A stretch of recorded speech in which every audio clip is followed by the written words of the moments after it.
खरगोश वैसे ही छोटे होते हैं। मुनमुन तो और भी छोटा था।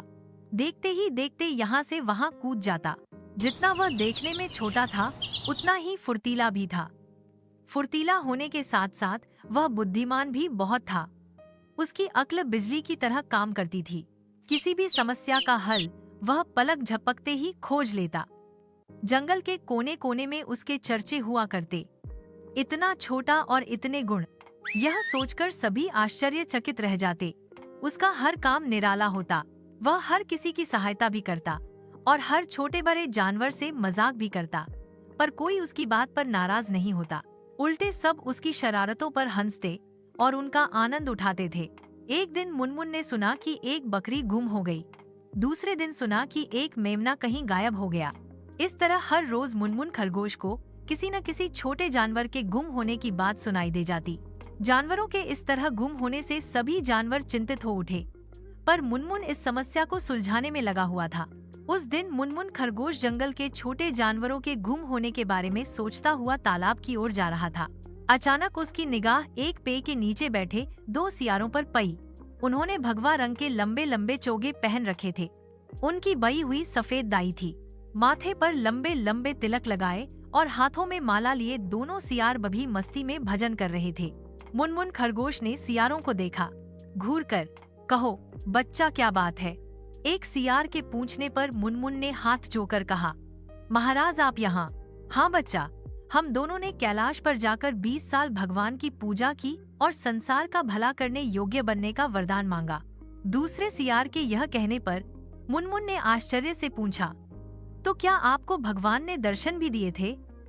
हाँ बच्चा, दर्शन भी दिए और वरदान भी। इसीलिए तो हम जंगल जंगल घूमकर सभी जानवरों को धर्म की बात सिखाने निकले हैं। इसका मतलब है आप लोग बहुत पहुँचे हुए हैं महाराज। तब तो आप यह भी बता सकेंगे कि हमारे जंगल का रोज एक जानवर कहाँ गुम हो जाता है। मुनमुन खरगोश ने हाथ जोकर यह प्रार्थना की तो पहले सियार ने उत्तर दिया, अवश्य बच्चा, पर इसके लिए तुम्हें हाथ जोकर आंखें बंद करके 100 बार भगवान का नाम लेना होगा। साथ ही मैं मंत्र पढ़ूंगा, तब तुम्हें स्वयं ही सब कुछ मालूम हो जाएगा। ठीक है महाराज, मैं अभी प्रार्थना करता हूँ, आप मंत्र पढ़ना शुरू कीजिए। यह कहकर मुनमुन ने आंखें बंद कर लीं और मन ही मन बब्बाने लगा। साथ ही पहला सियार कुछ मंत्र पढ़ने लगा। तभी मैं की आवाज मुनमुन के कानों में पई। उसने तुरंत आंखें खोलकर कहा, महाराज, यह तो सोनू की आवाज है जो आज सुबह ही गुम हुआ था।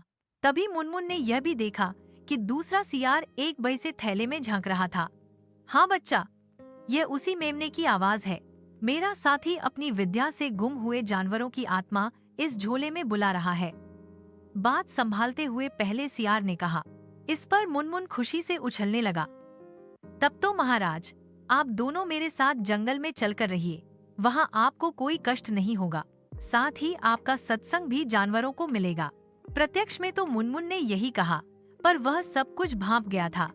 वह अच्छी तरह जानता था कि मरने के बाद इस तरह आत्माएं नहीं बुलाई जा सकती। मुनमुन की बात सुनकर पहले सियार ने सोचा कि क्यों न इसके साथ जाकर ही रहा जाए। इस तरह हमें चोरी चोरी भी नहीं रहना पड़ेगा और अपना काम भी आसानी से होता रहेगा। ठीक है बच्चा, हम तेरे साथ चल सकते हैं, पर हमें एकांत में एक कुटिया मिलनी चाहिए। उसमें किसी को भी आने की आज्ञा नहीं होनी चाहिए। मुनमुन खरगोश सियार की बात तुरंत मान गया।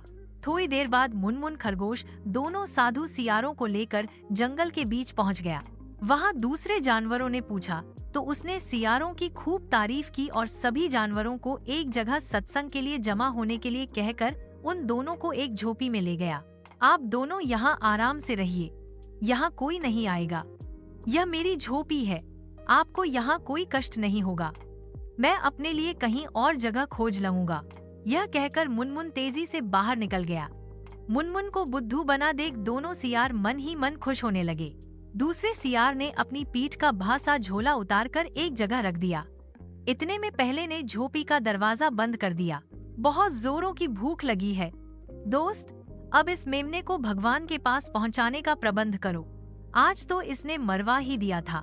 पहले सियार ने कहा तो दूसरे ने झोला खोलते हुए उत्तर दिया, अभी लो। तभी झोंपड़ी के बाहर सैकड़ों जानवरों की मिली जुली आवाजें आने लगीं। पको इन बदमाशों को, इन्हें जान से मार डालो, इन ढोंगियों को जिंदा जला डालो। इस तरह की आवाजें सुनकर दोनों सियार हबा उठे। तब उन्हें इस बात का एहसास हुआ कि वह छोटा सा मुनमुन खरगोश उन्हें बेवकूफ बनाकर यहाँ ले आया था। थोड़ी ही देर में बाहर के जानवरों ने झोपड़ी का दरवाजा तोड़कर उन दोनों सियारों का पक लिया। सोनू मेमने की जान भी बच गई। यह सब मुनमुन की बुद्धिमानी से ही हुआ था। दोनों सियार पके गए और उस दिन के बाद कोई जानवर गुम नहीं हुआ। सबने मुनमुन की प्रशंसा की।